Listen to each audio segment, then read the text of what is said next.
이제 해운대, 광안리, 송도 등등 부산에 유명한 해수욕장이 많잖아요. 이제 이를 통해서 우리가 사랑하고 아끼는 해수욕장들이 곧 바다라는 사실을 알리고 싶었습니다.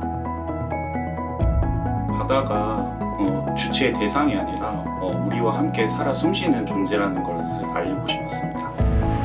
부산으로 수학여행 갔을 때 갑오징어 알, 다른 친구들의 알을 처음 보게 되었고 얘네들이 그냥 바로 버려지는 거예요. 어떤 그 하수구 같은데 생각보다 엄청 많이 버려지고 있었고 그 문제가 굉장히 심각하게 다가와서 얘네들 더 알아보고 더 조사하다 보니까 여기까지 오게 된 거예요. 원양어선이라고 하면 먼저 안 좋은 이미지가 그려지는 게 많을 것 같아요.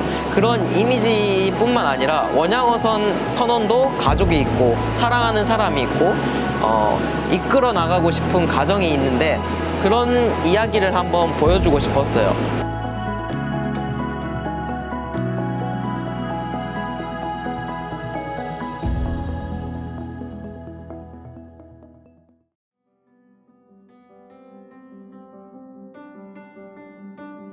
선생님이 옛날에 수상시장에 가서 버려지는 알들에 대한 얘기 보고 그걸 저희한테 수업 시간에 얘기해 주셨는데 그게 너무 인상 깊어가지고 걔네들을 어떻게 더 잘 활용할 방법이 없을까 해가지고 만든 동아리가 이 동아리고 여기 가지고 이제 알들을 수거하거나 약간 위기종들을 키워가지고 약간 방류하는 쪽을 목표로 설정하고 운영하고 있는 동아리고 여기 들어와 있는 친구들은 이제 해안 생물에 관심이 있고 더 환경에 대한 보호 생각 때문에 들어와 있는 친구들이 많아요.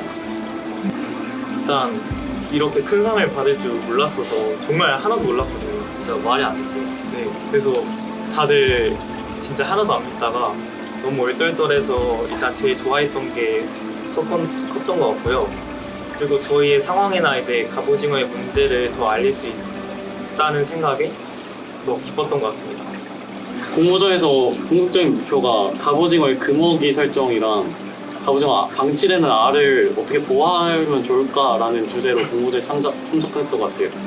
저희 영상 마지막 부분에서 넣었던 부분인데 저희가 이제 바다한테 뭐 예를 들어서 바다는 저희의 음식의 원천이 되기도 하고 바다의 건강을 유지하는 게 사실 지구의 건강을 유지하는 데 도움이 되고 또 지구가 있어야 저희도 있기 때문에 저희를 위해서라도 바다를 위해서라도 이제는 이제 조금 바다에게 보답을 할 때가 되지 않았나 그런 생각이 듭니다. 그래서 저희 나라는 특히 삼면이 바다로 있잖아요. 그래서 바다라는 것이 매우 익숙한데 제 생각에는 아직 바다랑 친하지는 않은 것 같아요. 좀 더 애정을 가지고 바다에 이제 관심을 많이 가져주셨으면 좋겠습니다. 갑오징어로 처음 시작했지만 점점 하다 보니까 관심도 그렇고 바다 전체적으로 초점이 맞춰지고 있는 것 같아요. 그래서 이제 바다 환경을 개선하고 저희가 이제 홍보를 하는 데 있어서 갑오징어라는 되게 좋은 모델이 생긴 것 같아요.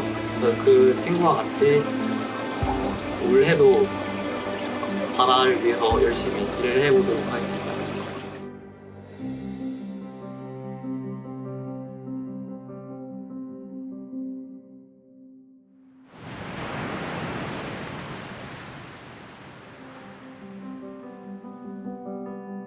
바다의 가장 매력적인 부분은 어제 다르고 오늘 다른 것, 그 끝을 볼 수 없고 그 깊이를 알 수 없는 것이 가장 매력적이지 않나 생각됩니다. 마치 인생처럼 우리가 내일 어떤 일이 일어날지 모르는 것처럼 바다도 비슷하게 오늘은 정말 잔잔하고 고요하지만 내일은 폭풍우가 몰아치기도 하고 날씨가 뒤집혀 버리기도 하고 또 그러다가 고요해지기도 하는 그런 바다처럼 정말 한 치 앞을 모르는 게 매력이 아닐까 생각됩니다. 원양어선의 하루는 보통 해가 이제 뜨기 전에 날이 밝아오는 박명시라고 하는 시간부터 이제 하루가 시작됩니다. 저 같은 1등 항해사 같은 경우에는 코파에서 안경을 보면서 어탐을 하고 원양어선 같은 경우에는 도착 예정 시간이 정해져 있지 않고 목표가 참치, 그러니까 즉 어군이 목표이기 때문에 어군을 찾아 항해를 한다고 보시면 됩니다. 또 고뇌하면서 어군을 찾아다니고 어군과 이제 미묘한 신경전을 벌이면서 어군을 잡는 그런 일상을 매일같이 보내고 있습니다. 이제 계속해서 바다에서 일을 하면서 바다를 통해서 제가 돈을 벌고 바다를 통해서 제가 결혼을 할 수 있게 되고 바다를 통해서 제가 제 가정을 꾸릴 수 있고 바다는 항상 저에게 나눠주는 아주 고마운 존재라고 할 수 있을 것 같습니다. 제가 만약에 바다가 아니었다면 이 정도로 성장할 수 있었을까? 과연 바다가 아니었다면 내가 이렇게 행복하게 살 수 있었을까? 라는 생각을 종종 하곤 합니다. 그래서 어느 순간부터 바다는 나에게 너무 고마운 존재로 남게 되었습니다. 앞으로의 계획은 지금 제가 타고 있는 이 배에서 선장을 해보는 게 가장 첫 번째 목표입니다. 선장으로서 렛고를 외치며 이제 투망을 하고 선원들의 안전과 이제 선원들의 건강 그리고 화기애애한 분위기 속에서 조업을 이어나가는 게 가장 첫 번째 목표고 바다에게 항상 고맙고 영상처럼 제 공모전의 영상처럼 저를 기다려주는 와이프에게 항상 고맙고 그렇습니다.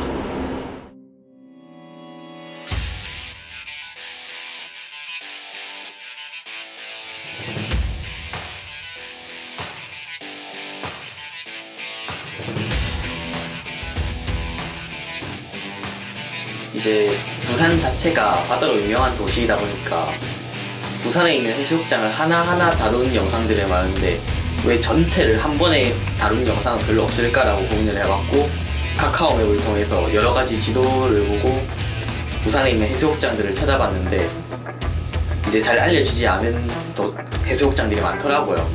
그래서 나는 부산의 모든 해수욕장을 하나도 안 빼고 다 가보자 이 생각으로 전부 다 갔습니다.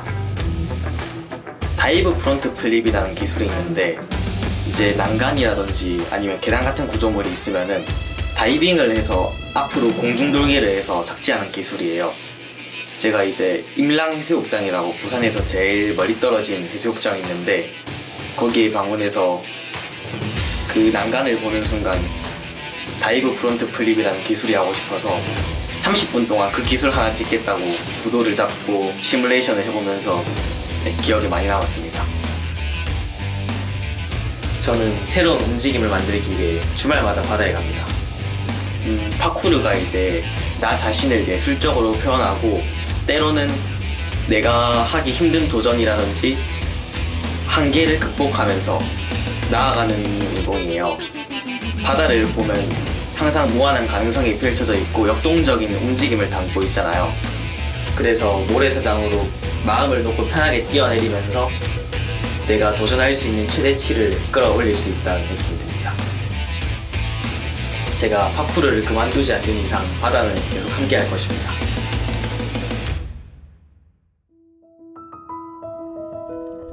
저는 바다가 너무 궁금한 나머지 대학교를 휴학하고 제주도에 내려갔던 적이 있어요. 바다 위에서 일하는 선박기관사는 되게 스트레스가 많았었는데 그 안을 한번 보고 싶은 거죠. 바다 안을. 그래가지고 스킨스쿠버를 한번 배워보겠다고 결심해가지고 제주도에 내려간 거고 제주도 스쿠버샵에서 일을 하면서 하루도 빠짐없이 다이빙을 했었는데요. 그때 물과 밖과 안을 자유자재로 스쿠버 다이빙을 하면서 그때 만난 탐험이라는 그런 경험을 했던 것 같고 그때의 경험이 바다를 더욱더 아끼고 소중하게 했던 시간들이었던 것 같습니다. 저는 제주도 생활을 하면서 만났던 해녀분들이 가장 기억에 떠올라요. 그분들은 바다를 단순히 삶의 터전이 아니라 바다와 그 안에 살아가는 생물들까지 깊이 아끼고 공감하는 분들이었어요. 요즘 바다는 무분별한 개발로 인해서 피해를 많이 입고 있는데 해녀분들의 그런 마음가짐이 더 소중하게 느껴지는 순간이었습니다. 바다에 대한 깊은 애정과 그분들의 지혜를 떠올리면서 자연을 존중하고 보살펴야 하는지를 더욱더 되새기게 되었어요.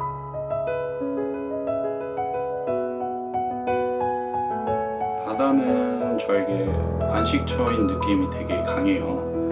푸른 바다를 보면서 혼자만의 시간을 갖고 다시 삶으로 돌아갈 수 있게끔 돕는 곳인 것 같아요. 그래서 바다는 단순한 자연이 아니라 우리 삶을 지켜준 친구인 존재인 것 같습니다. 바다와 관련된 다양한 활동들을 이어가면서 많은 사람들에게 바다의 소중함과 매력을 널리 알리고 싶어요. 바다를 사랑하는 사람들과 함께 지식을 나누고 협력하면서 새로운 아이디어를 많이 만들 것 같고요. 함께 살아가야 할 소중한 존재인 바다이기에 바다와 연결된 길을 계속 만들어 가고 싶습니다.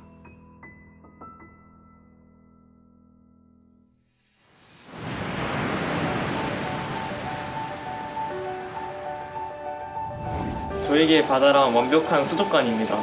커다란 원이라고 생각해요. 저에게 바다는 끝없는 모험을 함께할 친구인 것 같아요. 새로운 영감을 주는 것이라고 생각합니다. 아주 고마운 존재라고 할 수 있을 것 같습니다.